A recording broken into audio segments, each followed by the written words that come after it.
Hi and welcome everybody back to another episode of Intuitive Guidance with Tor. Today I have Logan with me and I randomly found Logan on YouTube because I was looking for I love listening to like ambient music whilst I am working and getting stuff done. And I was looking for some ambient music on YouTube. And there was Logan. Logan creates the most. I mean, you're gonna have to describe it yourself, but it's so cool because you film yourself whilst making this. It's not like a slide, like a sort of just like a static picture. You're actually filming yourself whilst you're doing it, which I think is an incredible sort of facet of the production in itself. Because of course you can just sit and listen to music, but um, just seeing you sort of making decisions and creating and building creates a whole other layer to the actual experience of the music itself. I realize I've sort of just jumped into the deep end here, but Logan, do you want to like briefly introduce yourself? No, I think that was a very satisfactory introduction. Yeah, I'm Logan Daniel McDonald. I'm an ambient musician. I mean, I feel like you nailed it right on the head there. I do it's improvised ambient work. So when you watch a video that I do, and every week I do a 20-minute video of this. Mm. I am sculpting the sounds live. I'm experimenting. I go in with almost nothing of what I'm going to do and let kind of my inner reverberations and whatever Mm. like I feel in the air around me guide what I'm going to do and do that for about 20 minutes. I keep a timer in the corner of the room to know, hey, my camera's about to die. Oh, And that's my process. because I was going to ask you what made you choose 20 minutes? Yeah, it's a hard limitation. I the and this is absurdly technical, but because of US imports, there was a distinction made in like 1990 something that any camera imported that could film for over uh, 29 minutes and 59 seconds is now a video camera and it's subject to a higher tax rate going into the US. So what What? they did, I know it's insane. So what they did in Japan at that time is for consumer level cameras, they capped the video capabilities at 29 minutes and 59 seconds and they could sell them cheaper because they're trying to get the cheapest consumer level product. Mm. um yeah, that's the cap on my camera. It's not a crazy expensive one, so that's the reality. That's so utterly random It and is. I mean kind of interesting because because obviously all of your filming looks beautiful. Because I was also thinking to myself, what does he use to film these videos with? What is it that Yeah, you're using to film it with? yeah, it's a Nikon Z50. It's the Right. most entry level mirrorless camera that Nikon makes, and I've had mine for about 5 years. Ah. You play lots of different instruments though, because you play the guitar, you play the piano. Is there any other instruments that you play? Yeah, I started my very first instrument I learned was upright bass. Okay. And I learned that through my education, and then that translated to electric bass. By like eighth grade, and so that's what, like 12, 13 years old. I was like, then at that point, I was just reaching for every instrument I could. So Mm. now keyboard is definitely my primary instrument, but I still play fill in for bass for friends' bands when their bass players out of town, and guitar too. You will laugh. I am learning to sing, right? Yeah, And I also am learning to sing a bit of pop music. yeah.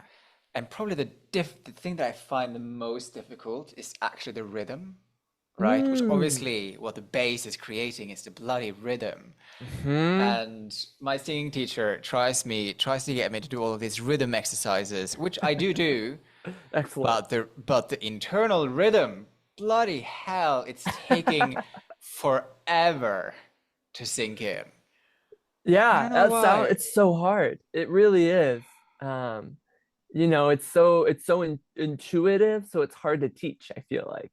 Yeah, It's one of those things where, I'm in a drawing class right now, working on shadow and perspective. sure. Um, and that's something that feels similarly like like how the shadows fall on an object feels so intuitive for some people. I'm horrible at it. Mm. But that it's some of those. I think every creative medium has those things that are really intuitive that are a lot of work for some people or just come super naturally to others. Yeah, and I mean this is why I love ambient music, and I love you because obviously I do this kind of Hmm. vocal ambient kind of stuff, and it just has no rhythm, Hmm. right? It just sort of flows, which I'm just like, do I really need to learn how to do a bloody beat? Like, can't we just leave it? And she's like, no, no, we should also learn how to sing proper songs. I'm like, okay, it's good for my voice. It's good practice. Yep. So where does this, because obviously, well, obviously, not obviously, but obviously you have a deep interest and passion in music and sound. Where does that come from? That's a great question. It doesn't come from my family. Both of my mother was a school counselor, my father was an accountant, and my brother he ended up going into finance. Nobody plays instruments really. Right. I'm kind of outside of the norm there. So it's unsure. I think the best like explanation I have is um, and it's just whatever. But I had when I was really really young, I had a meningitis that Mm. resulted in they had to put essentially a pump in a tube in my brain to keep me Hmm. alive. I still have that to this day, but it prohibited the physical sports I could do. I could never do like regular sports because if a ball Right. hits my head in the right spot, it like jams a pump in my brain and kills me, which is a little morbid. But so I was kind of limited to indoor activities, and maybe I think boredom is the precursor of creativity, and I was bored a lot as a kid. So I think all of that led to finding some creative practice, and music ended up being the right one for me. That's amazing though that you managed to turn that sort of, because I mean, I suppose it must have then led you to not develop sort of, because a lot of people develop friendships Mhm. in sort of sports in a sense and so Yeah, forth. But then you had to stay inside or couldn't do a lot of things. I mean, it's yeah, amazing that you managed to sort of transmute that experience into something positive over something that could lead you into a dark place. Basically, that's incredible. absolutely. I mean, I think of that like a river. Every river has all these different spots where the water like turns into this route or another route. Mm. But it ultimately, the water is going to flow downhill. It's going to go where it needs to go. So I just figured, on the grand river of where my life could have gone, that there was a section that the water wasn't flowing, and then it went Mm. to the section where it could flow, and that's how I ended up where I am. Mm. And you mentioned that keyboard is now your sort of favorite instrument. What is it about the keyboard that you find so interesting? Yeah, I mean, it all follows my exploration and learning with ambient music. Mm. I mean, the biggest thing is there's so much flexibility. When you play a guitar, you have what your fingers can do and the strings can do. And you Hmm. can add pedals and effects. You can adjust your volume knob on the guitar, but there's a lot of like you're gonna strum it, and it's gonna sound like the guitar. Whereas with the synthesizer, you're constantly adjusting, or you have the option to adjust the different primary waveforms, the filter, how resonant that filter is. When you Mm. click the note, what's the shape that filter is following? Is it going to be like a pluck like a harp, or is it going to be like this slow like swell like a bassoon? You have all so much flexibility, and getting lost in that flexibility is so much fun to me. And Mm. I think that's where my love for I'm not a great piano player. I can't play Bach or anything, um but I can follow chords. I filled in on jazz for a couple groups, but synthesizer is where it's at for me. Yeah, and I mean, I totally get it. Again, I love like meditative ambient music, and I'm sort of slightly getting into it myself, Hmm. just looking at Logic, creating chords, creating sort of synths and pianos that sort of moves and shifts, and I try to do all of that myself. So I totally get it. Like I totally Yeah, get that feeling and the totally. layering and the listening, and you're like, oh wow, this is really interesting, Yeah. basically. So. I was doing some research on you before I jumped on today, and I saw that you'd sort of moved from singing and sort of guitar playing into this more ambient space. What was it that kind of, yeah, I guess led to that transition? Yeah, that's a great question. Um, when I first got into music, I didn't really, ambient music was never my goal of where to land.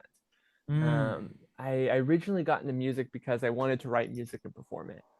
And I learned production, I learned recording, mixing techniques, and ended up working with a kind of a variety, producing with other people to develop those skills myself. And when I finally finished that process, when I finally got on the end of years of working on this and putting music out, it was a lot of work in a way that wasn't um, I don't know, fun. I was Mm. very proud of the work at the end. Like I similarly when I make a really good spreadsheet that is well coded, I feel very proud of it. But I'm not like I want to make this every day for the rest of my life. I'm just proud of the work. That's how I felt with it. And so that's why I don't feel as strong of a need to continue that part of my creativity. But in the middle of all that process, there's an indigenous poetry and dance group here in Spokane called Scattered Roots that reached Mm. out to me to be a composer for their project, and it was all ambient. And they reached out probably 3.5, 4 years ago at this point. And in that experience, it was like, okay, I got to get into this stuff. I want to look into this so I can do a good job for them when the time is right. And in that process of researching for them, I fell in love with it myself. Mm. And I was like, oh, this is the only type of music I want. This is the thing for me. This resonates with my soul. I enjoy it every time I make it. And that was the inception point for me exploring ambient music. Mm. Do you feel though that your more, I suppose, quote unquote, traditional music training before stepping into ambient sort of supports your ambient music creation? Like, do you see a parallel between those two things, or does it feel very separate? It's so hard to say. That's such like a chicken and the egg thing for me, where it's like, Mm. where does the creativity come for? Like, inevitably, everything that makes you inspires everything that you do, in one way or another. That reminds me of there's this hip hop producer called Mm. Madlib, who is known for like not playing any instruments. He does all sample based hip hops. He did Mad Villainy with MF Doom back in the day.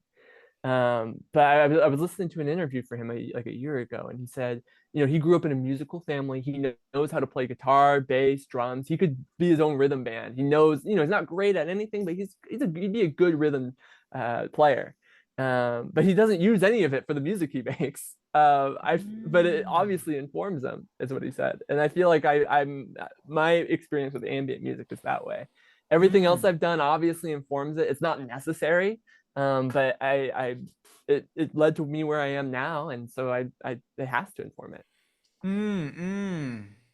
That's a very good answer. Yeah, I like that. So when you set up Mhm. on a, because what day of the week do you make your music usually? I try and do. I mean, it ends up being Saturday or Sunday most weeks. I try to do it earlier, but normally the business of the week gets ahead of me, and weekends end up being the best time for it. So you wake up on a Saturday or a Sunday and you sort of prepare yourself to create this ambient meditative soundscape. Like, talk me through the flow of that. Like, what is the process? How does it feel? How do you choose? Because obviously, you also use a variety of different hardware to create what you create. So, like, Mhm. what is it that sort of, yeah, talk me through that process and that journey. Yeah, that's a great question. Because you're right, I do use a lot of different hardware, and there's a Mm, lot of exploring that happens live while you're watching these videos. When I The actual process of setting it up takes a long time. You have to mm, find power, you have to set up all the cables. There's enough setup. And very early on in that setup, I kind of pick what tools I'm going to use. Usually that's inspired by what I've been interested in exploring lately. I try to add some variety so people aren't hearing the same synthesizer from one week to the next, but I fail at that sometimes. Um, and then the other factor too is I'm constantly buying things off of Facebook Marketplace in our area, and finding Ah, deals. So like this synthesizer right behind me, I don't know if it's visible. Korg MS-20. Normally, we found that on Facebook Marketplace for like $200. It's normally like an $800 synthesizer. So right. I was like, okay, I'm very inspired. I would like to buy this. I'm very inspired to try it out. And so that also ends up being a factor as well. And anyway, there's like the aspect of putting it all together and setting up the shots and doing it all, it takes about like half an hour to an hour. That's kind of like, as I'm doing this, I'm getting lost in the mechanics of plugging things in, of making sure it all Mm, works. Um, and then I film it for 20 minutes, and then tear it all down and start editing right away. hmm It overall takes about 2 or 3 hours of time, but I've got a really good flow with it now. Mm.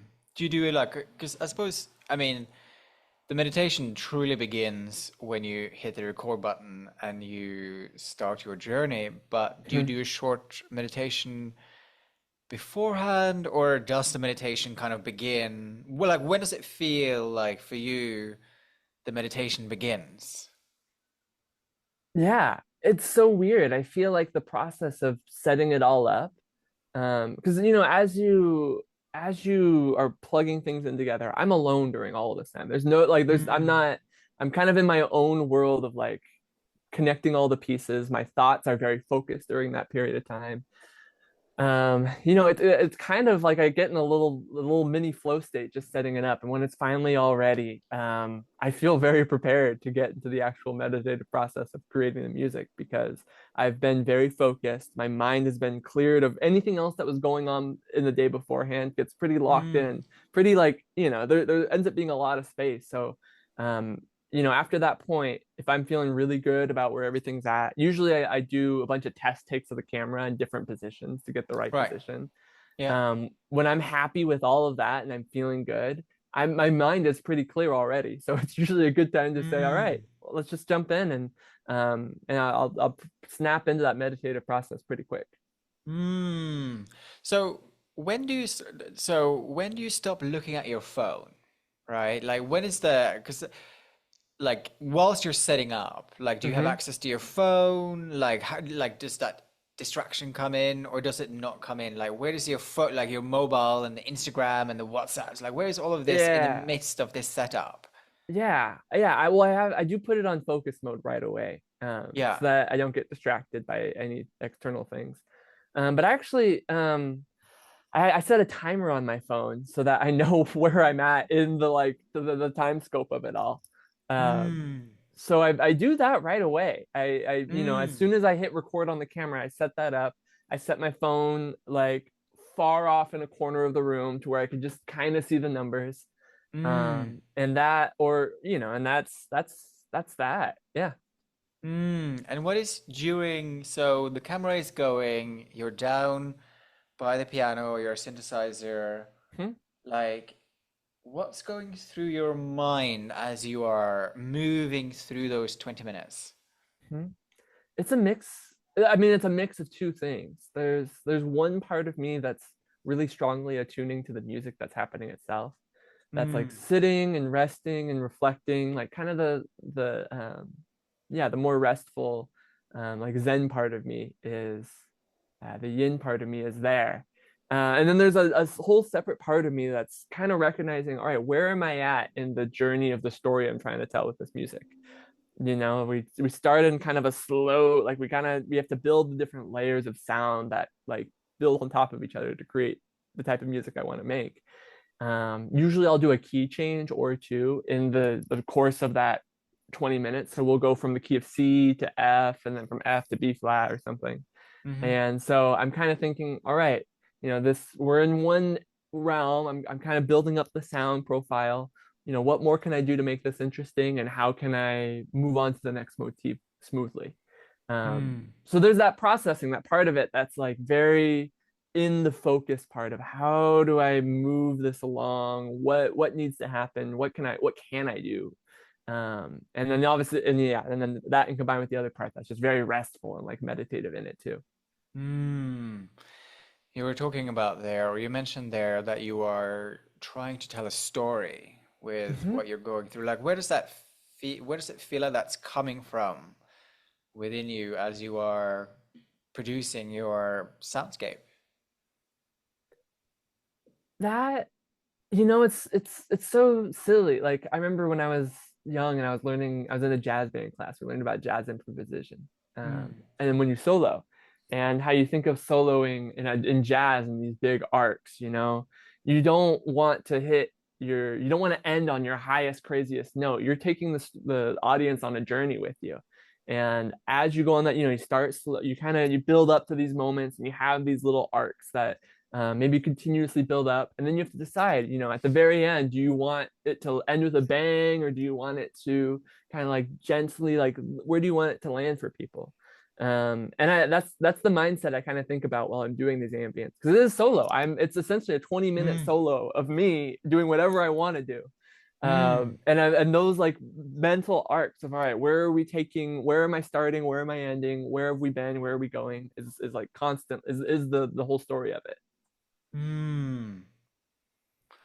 Yeah, I mean, I've loved listening to so many of your soundscapes, especially like when it comes out on the weekend, because I often work on like Mm. a Hmm. weekend, and then I usually listen to it when it shows up. And yeah, it is interesting to think about that you are telling a story with your ambient music. Today, I was listening to, I work at this out of this studio in Hmm. London, and I was listening to like, I asked Spotify to give me some dark ambient classical music with cello. That's what I wanted to listen Mm. to today. And it is so interesting to like listen to how that sort of how it moves through exactly all of the things that you just described. When Hmm. what I suppose what is it that like what is the message that you want to share with your ambient music? Like what are you trying to communicate in all of that? Hmm. For me, communication, like what I'm really trying to, I just want people to be more introspective, I think. I think Mm. meditation is great. I think, what my real ambition is that it creates a palette of internal reflection for people, in whatever they're doing. And one really big joy about this type of music is, I get to hear from so many people what they use it for, and I hear people who Mm. mention that they write to my music every week, or that um, you know, they will be reading. There's artists that use my music. I have multiple people I know who put their children to bed listening to my music, Mm. and that brings me so much joy. Um, yeah, I think that's where I want to go. I One thing I'm really inspired by, and I think any ambient music is inspired a musician. Brian Eno's music for airports or airplanes or whatever it is. I listened to an interview when he talked about how he made that music. It was the opening of a big airport, and it was like Hamburg or Berlin or somewhere, and he went to this place and they were playing like house music on the at the airport. And they're like playing this German house music that he was like, well, this is fine, but airports are these places of coming and going and reflection and seeing people you haven't seen for a long, like there's so many things about an airport that are deeply emotional. He wanted to create the atmosphere for that. um Mm. I align with that, for wherever purposes that people use my music for, whether it's writing, reflection, meditation, etc. That it creates that space of that invites Mm. thoughtfulness. Um, that's definitely the goal with my music. Mm. That's such a lovely intention to invite thoughtfulness. Mm. Mm. And sort of, I suppose now I'm curious about outside of your sort of sound production, soundscape production, do you have a daily meditative practice, or is it just during the production of your music in those 20 minutes? Do you have like a daily, weekly meditation practice outside of that? Yeah, I one thing that was a big precursor to my creative exploration was um, Julia Cameron's, what is the book?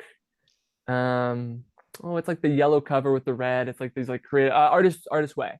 Oh yeah, okay, yeah, sure, yeah. 12-week program. It's amazing. And one of the foundational premises of the artist way is you have your morning pages. Mm. 3 full pages of journaling that invites awareness and creativity into your life. And I have gone through periods of my life where I've been extremely good about that. I'm in this period now where I'm hitting it like 2 or 3 times a week, which is far below what I want to. But that's, I'd say, a primary meditative process.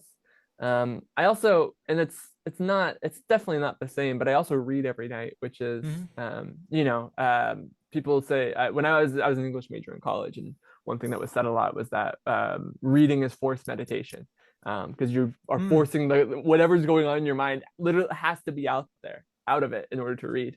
So those would be my continuing practices. I meditate when I can, but I don't make enough time for it. Mm, mm. Yeah, I mean, so I usually well, I meditate every day because that's kind of my job. Yeah, yeah, yeah. But I usually stretch and read in the evenings. I'll hold like a yin Mm. pose for like 5 minutes on the floor whilst reading, basically, Oh, to get that my sounds amazing. stretching in, basically.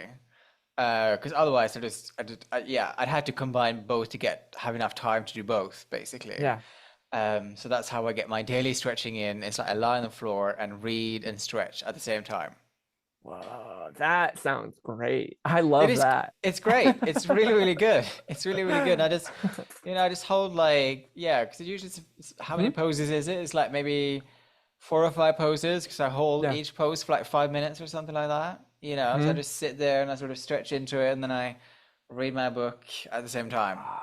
That's Mm. amazing. That sounds so I will be stealing that from you. That sounds incredible. Yeah, I don't know why. What was I think I was just doing like a random yoga class on Yeah. YouTube that I really enjoy. Hmm. And I think he mentioned something about his teacher like holding a pose whilst reading a book. And I was just like, Mm. oh, that's such a good idea. I'm going to do Yeah, exactly yeah. that. I'm sold. That sounds amazing. It's so smart, because then you Yeah. get your stretching in and you get your reading in. And it's so true, right? It's that because I have I mean, I meditate for like an hour every morning and Mhm. about 25 minutes to half an hour every evening. Mhm. And it's so interesting with reading being forced meditation because it is true. You have to be Mhm. there, otherwise you can't read, Yeah. right? Otherwise it doesn't work. And I mean, it's like when you're in your meditation, the mind can be like chattering and there can be like things going on and yada yada. When you're reading, basically. Mhm.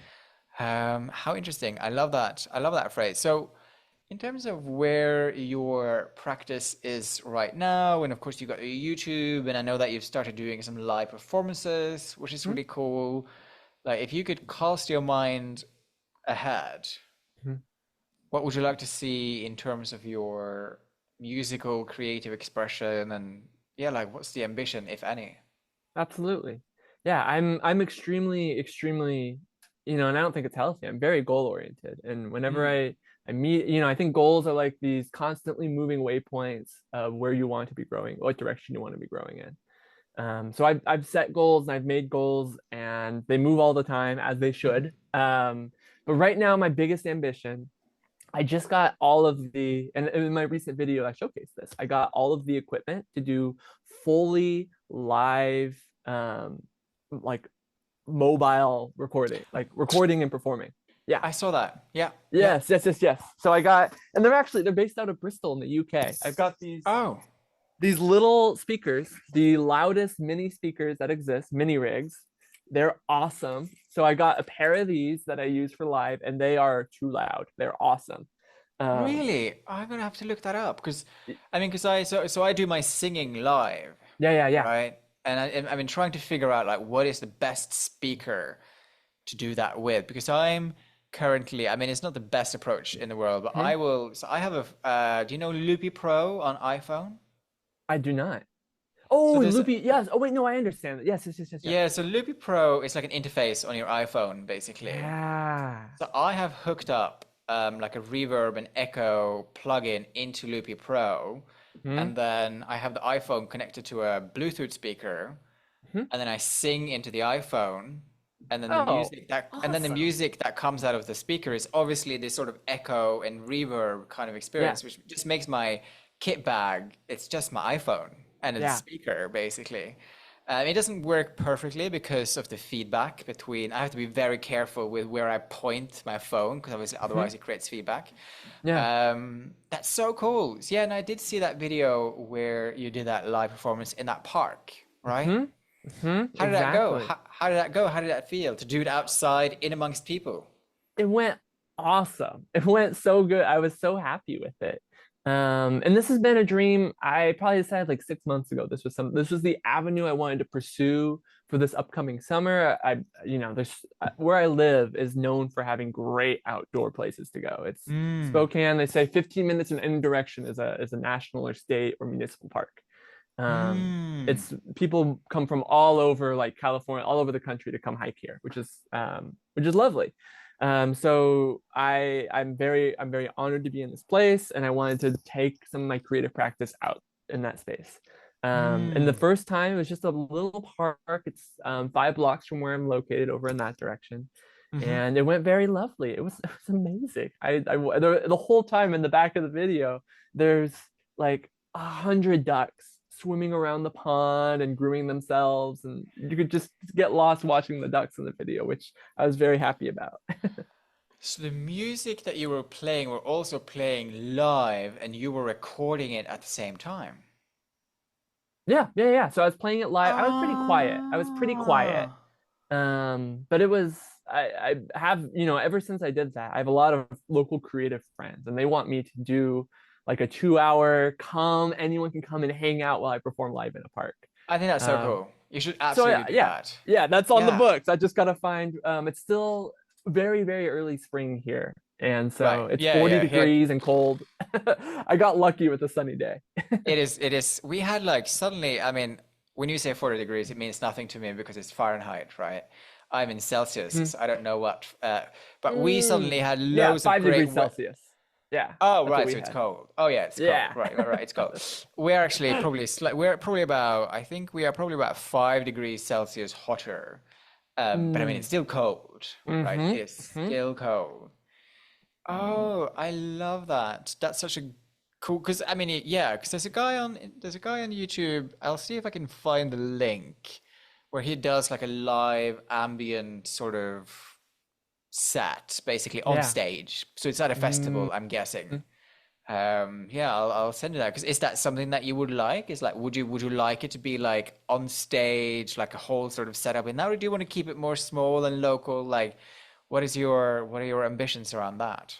Yeah, that's a good question. So my next ambition, and I'm planning it, it's March right now. So I probably start planning this June, July. Next summer, I do want to do a tour, a Mm. regional one. The more and more I can do, the better. But my ambition is to do a tour at least of of my region, and film every aspect of it. Film every spot I record, have a spot where I'm filming. Um, there's a lot of logistics that go into that, like making sure I have a Yeah, place to sure. sleep every night. And for me personally, I'm part of this like creative network called the Atmospheric Music Alliance, AMA.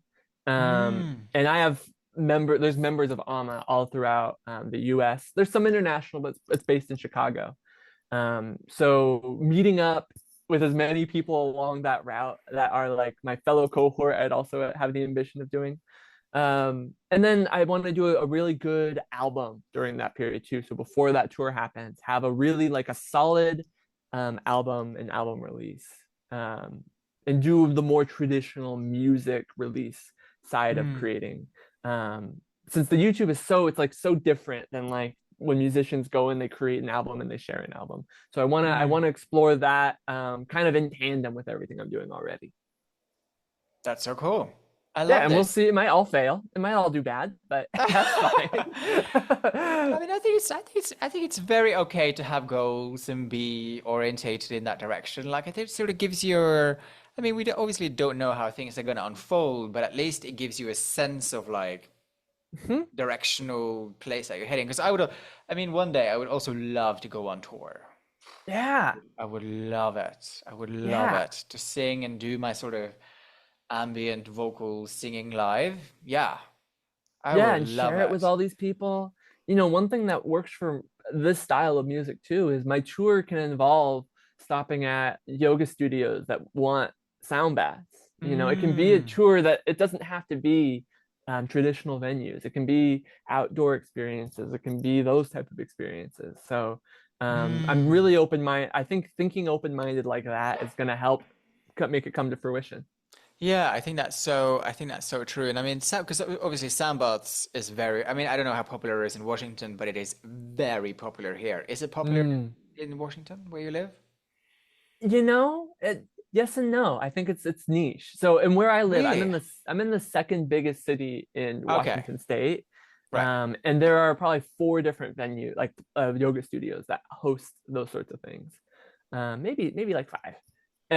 As you go into more rural parts, like as a tour, you know, we're close to Mm, Montana, Idaho, uh, Oregon and especially Eastern Oregon, these are very rural places. There's a lot of trees, not a lot of people, and how much demand there is for something like that. I don't know. I don't know. We'll have to find out. yeah, because I mean, at least in London, which obviously is a big city, Yeah, sandbaths are like everywhere.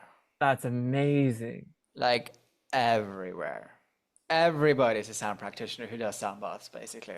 Yeah, Oh yeah. my gosh, that sounds lovely. It's great. Yeah, yeah. I mean, it's very overpopulated, which is also Mm. it's interesting. It's kind of why I went the singing route, the vocal Hmm. toning over learning to do the bowls or the gongs, because I was looking around and I was just Yeah. like, all of my friends are excellent sound Hmm. practitioners who do amazing sound baths. We don't need another One person. more. We don't need another one. Like we have more than enough. And Yeah. so that's why I decided to go a much harder route, which is to learning to sing and do my own sort of vocal experience, basically. Mm. Which I'm sort of finding a new name for it, which is like sonic experiences, Mm. which I think is quite an I like interesting. that. Yeah. Yeah, I think it has a nice ring to it. Sonic experiences and like sonic attunements Yeah. is are words that I'm sort of playing with right now as I'm sort of because the practice is still sort of being developed in so many ways. Yeah, it's kind of being developed in so many ways. That's Um, brilliant. It's so great, like going into your own, like there's no one in Spokane, to my knowledge, who does what I do. mm, Um, there's just not, especially at least in the music scene. There may be people who do it as a hobby, like for themselves, but I've mm, yet to meet anybody who would perform live this thing.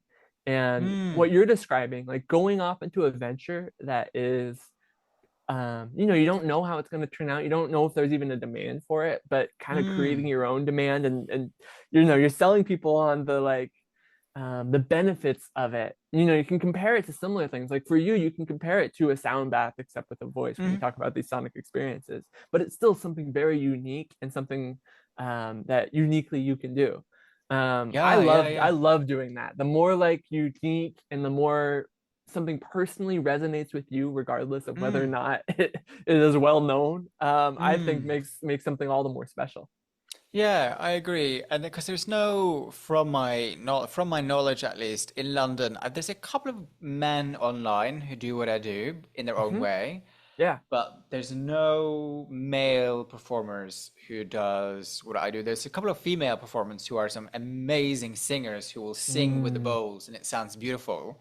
Mm. But there's no man who does what I do. There's, like I said, there's a couple of dudes online, but Yeah, nothing that I know sort of in that sense. that's So great. yeah, it's really great. I love that for myself too, and I love that for you that there's nobody else around where you are who does it. So, you know, we've been talking about meditation and sound. Like, do you feel like all of this kind of has a spiritual aspect, or does that not come into it? Like, where does sort of spirituality sit for you in all of this space? Hmm. Yeah, that's an excellent question. You know, I'm a spiritual person myself. I um, I think meditation for me was a spiritual journey. Mm-hmm.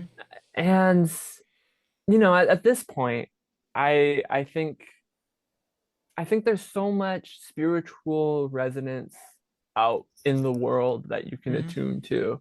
Mm-hmm. And me doing that for a moment in my creative space is and allowing I'm kind of hunting while I'm in the process. I'm like searching for these like resonances and feeling that for myself and creating a sound so that other people can attune to that as well. Mm. um and I think everyone has a different relationship to spirituality. So whether they see it in that light or they might take it as more spiritual than I'm taking it, and that's okay too. So long as I'm creating that frequency, and people resonating with it in their own ways, that's the spiritual dimension I think is involved there. Mm. And what I What do you suppose, think of that? Yeah. well, How I do have you a feel? follow-up. I have a Yeah, follow-up yeah, yeah, question. yeah, yeah. Yeah. Please, please, please. And what does so when I use the word spiritual, like what does that mean to you? Like what does that word mean? I mean, I think you kind of said it, but like what does it mean to you? Yeah. For me, you know, I grew up in like a more Christian church context, and now at an older age, I think I practice kind of like a broad, more spirituality.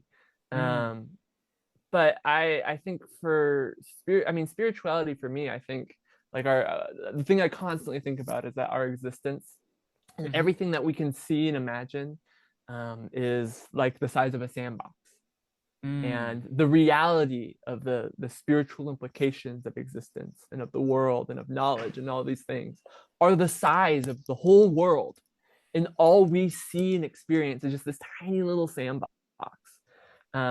And what that means for me spiritually is that there's so much opportunity to quiet the things of this world and attune to the spiritual dimension of all things. Mm. And that's the extent to which I relate to and think about these things. Mm. I think that's a beautiful description. And I mean, I think that's a very healthy description as well, that there is sort of like a spiritual dimension to all things. I mean, I think for me, it's like Mm-hmm. obviously because of what I also do for a living with like Mm-hmm. tarot cards and all that kind of stuff, is that I think it's sort of there's like two paths. I think there's the one which you talked about, which is more sort of the values and the feelings and the frequency and the vibration and the imagination and what you can sort of step into in that space. And then there's also like sort of divination with a tarot card. You know, I think that Mm-hmm. and they sort of go hand in hand, but they're not exactly the same, kind of Yeah. like because I think also you have a sense of like a and this is probably perhaps what you were touching on more, which is like a spiritual philosophy, Mm-hmm. you know, which I think is very healthy to have as a mindset. So when did you sort of transition? Because I suppose I was also raised slightly Christian, but the thing is, Christianity in Norway is very soft and it's Protestant and it's very gentle. It's like Yeah. Lutheran Protestantism, basically. Yeah. So That's awesome. how did you sort of transition from your more sort of Christianness into this more sort of yeah cosmic spirituality? And I would say to some extent, my partner and I, when we go to a UCC church that is Christian, but it's open and affirming Mm, in mm, open mind. It's an incredible spot. Um, but I would say, I think a lot of it, I think for everybody who goes on this journey where they start one form of Christian, maybe perhaps more so in the States because we have evangelical like church and baptism is mm-hmm. so strong and prevalent, and um, it's a unique phenomenon that's happened in the States.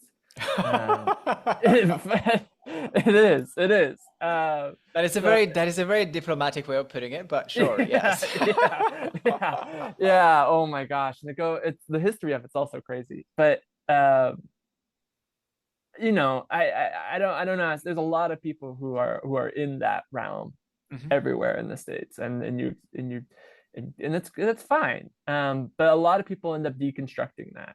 Mm, They run into a wall of like, wait, this experience that or this kind of law that the church is telling me is incoherent with the other aspects of what Christians call exegesis, which is like, Mm. there's traditionalism, but there's also scripture, experience, and logic. Mm. And they might run into, one common thing that people deconstruct is like, this is hell a physical place? Mm-hmm. And they might run into tradition that says that, but then they find that the scripture doesn't say that, and their experience doesn't affirm that, and logic doesn't affirm that. So how can that be true? Mm. That's called Wesleyan exegesis. Is like those four categories of like, how do you interpret what religion is saying to me in a Christian Mm. context. Anyway, so I went through my own form of deconstruction at one point that had multiple things like that for me, and led me on the path that I am now. Mm. I have been listening to so much Gregorian chants recently. Mm-hmm. I love it. And I don't, Mm-hmm. and obviously because it's like a lot of people would say that the kind of sound that I produce is very sort of Mm-hmm. Gregorian chanty, basically. And I don't know if I were a Gregorian monk in a past life or something, but I just love it. It just does, and I mean, I'm not that kind of Christian, that's just not the kind of thing that I lean into. Yeah. But the sound and the Latin and the way that it moves and it flows, and I've read lots about it. I just find it so fascinating. And and again, I suppose this is where sound experiences quite nicely weaves itself back in again, because that's such a thing as a part of religion, right? Which is to Mm-hmm. gather around sound, which is what you're doing, what I'm doing. And I suppose, do you find that, and maybe this is something you will experience more when you obviously will do larger audience kind of Yeah. performance, is like it just becomes like sort of like a collective spiritual experience. Yeah, I think you nailed it on the head. I think, and I think all creativity is a collective spiritual experience. I think, I had the opportunity, I was in New York this last year, Mm. and walking through the Museum of Modern Art there, gazing upon, you have centuries and centuries of beautiful artists finding their voice through it. And you'll be standing next to somebody who's right next to you, also having their own experience with this art that you've never met. And in the moment while you're both staring at this art from 500 years ago, you're having this kind of spiritual connection. I think if you go to a AC/DC concert, which is Hmm. like so different from what I'm doing, that's a collective spiritual experience too. I think it's just that's part and parcel with creativity. Yeah. So I'm curious about, I mean, like I said to you before we came on, it seems to me that ambient music is having a real can't say the word now, renaissance. That is the word I was looking for. Renaissance in this moment. Is this something you're feeling too, or is it's just the YouTube algorithm who now knows that I like ambient music? Like, what is your experience of that? Yeah, I am so head in the ground in love with Mm. what I'm doing.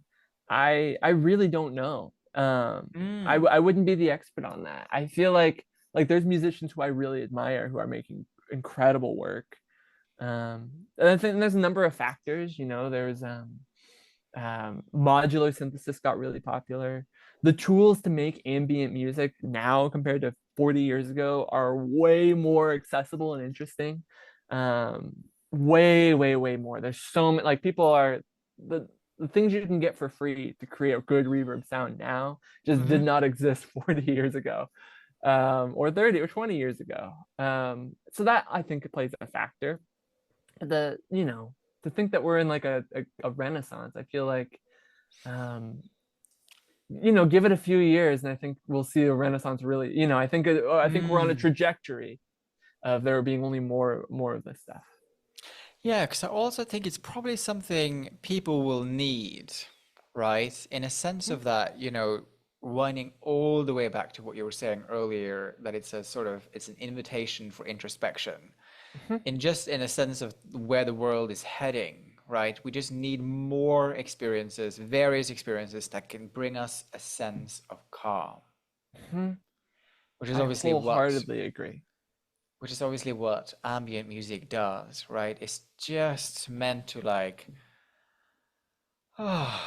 just calm everything down. So I think that's true, actually. I think over the next couple of years, it'll probably just expand because people will be searching for more and more ways of finding a sense of calm in the madness that we're in. Hmm. And there'll be more, the Calm app, for example. Mm. That was an app where they said, you can take a look at that from like a 10-meter view and say, there's a lot of people who have anxiety who would benefit from some calm. Hmm. What if there was an app that had a combination of ambient music and like curated experiences for meditation that would help this growing need in society? And then it existed.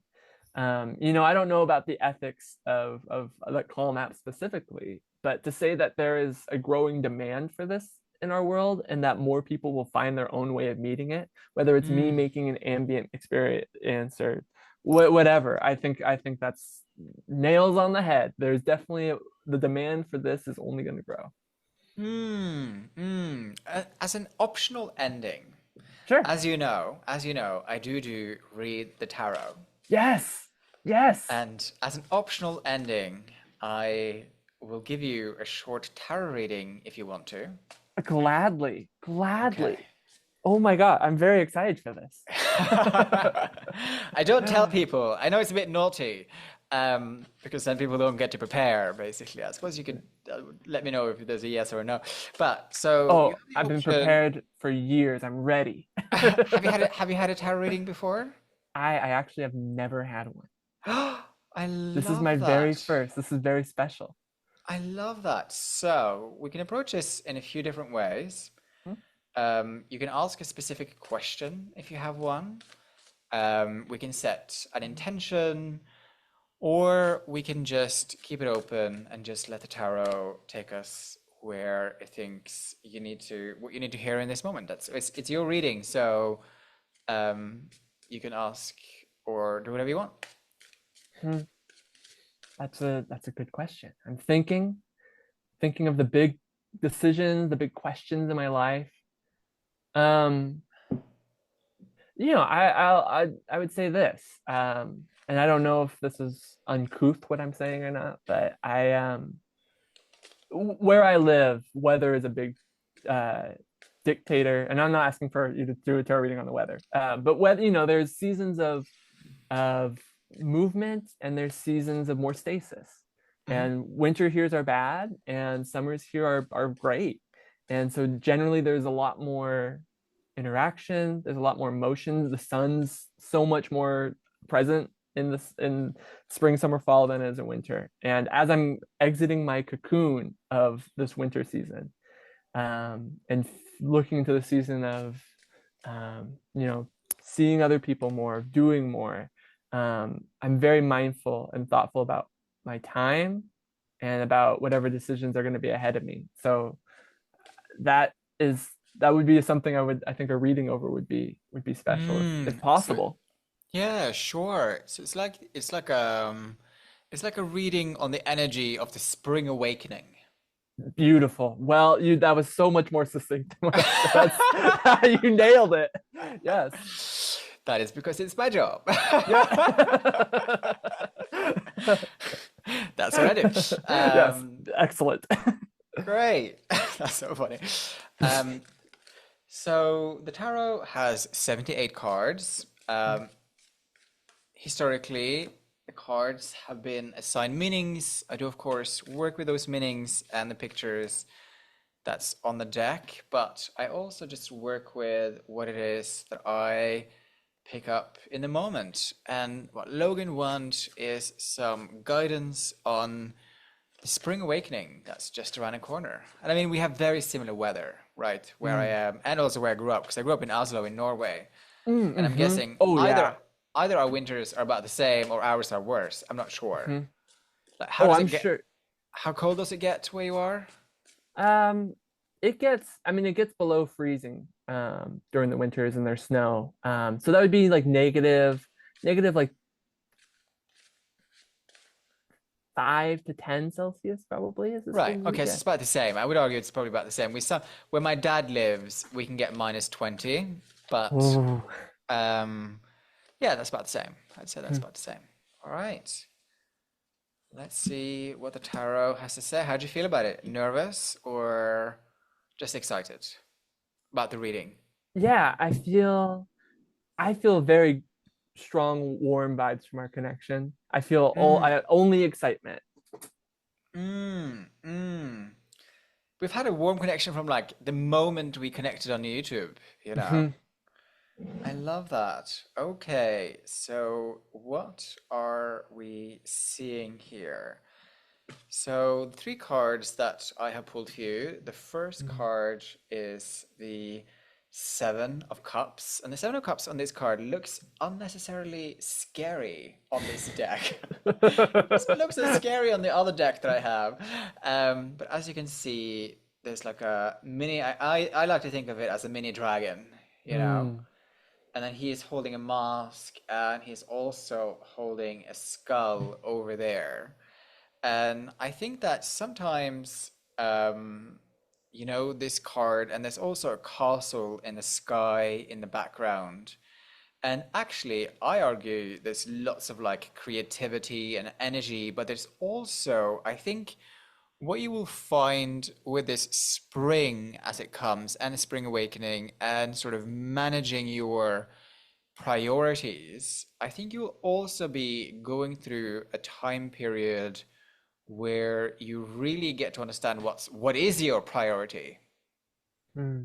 right? As you are sort of trying to get out of this cocoon and you're starting to hang out with other friends and you're feeling excited to experiment and like go to events or parties or whatever. But actually in that process, you're like, I'm not sure if I enjoy this anymore. Hmm.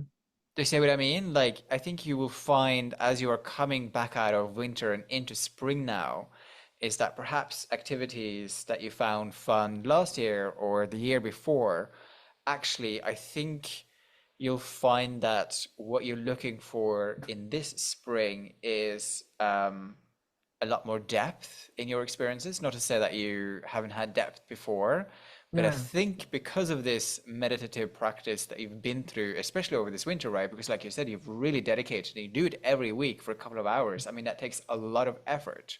Hmm. And I think that that will affect what you now find interesting as this spring awakening is coming. And you'll have some experiences where you're like, oh, I had really fun doing this last year, but now it feels kind of empty, if that makes sense. Yeah. I think that's something that will, because I'm saying that because he's holding a skull, right? Yeah. So I feel like there's something that will die, basically, which is and a feeling, it's something that you find joyful in the past. And he's also holding this mask, right? Yeah. So there's a mask that will come up, come Yeah. And he's taking off. it off. It looks like, He's taking the mask off, right? So perhaps yeah. there's a part of you which have performed something in the Hmm. past, like you performed a way of showing up, and you're just like, Hmm. actually, Logan, you tell yourself, like, actually, I don't need to perform this version of myself any longer because there's something new that has emerged, basically. And so, yeah, I think you'll feel a bit of like death and rebirth when you come out of this cocoon. Not to say that you won't come out, you will obviously come out. Yeah. But yeah, I feel that that's going to be quite important. So we have the Five of Pentacles here, and there's a mother with her child. Interesting enough, I know on the original tarot deck, they are sitting outside a church window. Hmm. And we were just talking about Christianity and religion and church beforehand. And I feel that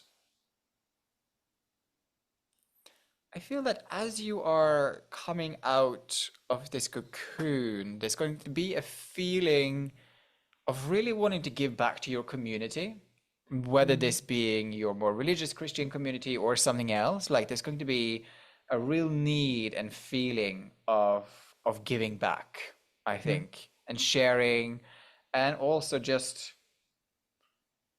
And I mean, this is something that we both resonate with, is that we want to create experiences of calm and healing for other people, Hmm. right? But I think it's going to be really, really important how you, yeah, manifest that in this spring. So it's not something you just do by yourself, basically. It is something that's going to have to be shared. Um, and then we do have the Five of Swords over here. And on the Five of Swords, he's sitting by himself. There's a couple of swords here. There's two bloodied fellows walking away on the side here, which Hmm. which looks a bit which looks a bit scary. Um, but I do think that there's either with a friend or a friend group, or there's like sometimes, the best approach to arguments, discussions, challenges is to walk away without engaging. Hmm. Just go, these people are having problems, which is not my problem, Yeah. basically. And I think that, and not to say that this is something that you do, but if there's any drama that somebody wants to pull you into, Hmm. you just go, I don't want to engage with this because by engaging with it, everybody is losing. Yeah. And so again, I think that is a part of protecting your time, like you were speaking of. Um, Hmm. how does it feel, the stuff that I've just been saying? Like, how does that resonate with you? No, I strongly, it resonates very strongly with me.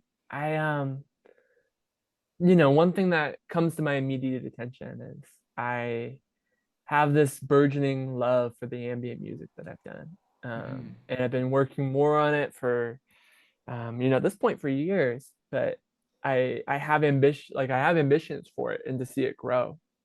I also have a lot of responsibilities creatively, Mm. with all the different groups I'm involved in, and have had relationships with for years. I would say that the Seven of Cups, I initially I feel very like strong resonance for right away because I'm navigating how do I have enough time in a day for all of these things that I'm part of, especially when there's this part of me that I'm holding close that like is like the thing I protect the most and I care about the most, which is this ambient music. How do I give it more space? um yeah, I think all of it resonates, and then yeah, I see the connections between all of it in my life, and especially with how much this creative practice I'm in matters to me. Yeah, and it's interesting, just as you were talking, I do think with the Five of Swords, Hmm. there is probably some people you're going to have to disappoint, right? Yeah, yeah, and that's gonna There's be a hard part. That is going to be the hard part because you are a sensitive feeling guy, right? And so to Deeply. then disappoint some people, we're just gonna have to go, I can't actually do that Yeah, because you don't yeah. have the resources. So I think that's going to be perhaps your biggest sort of, if there's a growth point for this spring awakening, it is like, oh, I read a quote about disappointment the other day. Now I can't remember it. Mm. But I do think there are some people that you are going to have to grow through the ability to disappoint people. Mm. We're going to have to be able to say no, basically. Yeah, yeah. I think you've How does nailed. that I feel? think How that's does that that's. feel? Yeah. I've heard this is not a this specific conundrum is one that I've been slowly working with for or working over for like years. And as ambient music becomes a bigger part of my life, it becomes more urgent. Mm, Um, I've heard a version of this from a number of people who I really, really, really look up to. mm. Um, and so it very strongly resonates with me, and even stronger now as it becomes more prescient. Yeah, no, exactly. I mean, I've been running my own business full time for 4 years, right? Wow. That is the number one priority, and I have to tell people, no, I can't do that Mm, all the time because that's just yeah. it's just not the thing that gives me the most energy, Yeah. right? And just being utterly okay with going, can't do that. Yeah. Hmm, that's so interesting. I think so. We have some numbers on here. So I think May is going to be an important month. Hmm. I think July is going to be an important month, and then October is also going to be an important month. I think those 3 months, for one reason or another, energetically, like there's something that's going to happen in those months that's really going to move this growth forward. Basically, so that's something to be on the lookout for. Absolutely. Hmm. Absolutely. Anything final that you want to share that we haven't touched on as a part of this experience? No, it was such a joy to explore this more spiritual side of Mm, creativity. It's there's certain spaces in creativity, and when you're around other musicians, very often the yeah, communication is about the music. yeah. But to share in this more spiritual dimension of the creativity has been a real Mm, joy. And the questions, yeah, what you've revealed in me has been very lovely. So thank you very much. This has been thank an you. honor. Thank you for coming on and sharing so openly. I really appreciate it. Thank you so much. Yes, no problem. It's a joy. Thank you. Bye, everybody.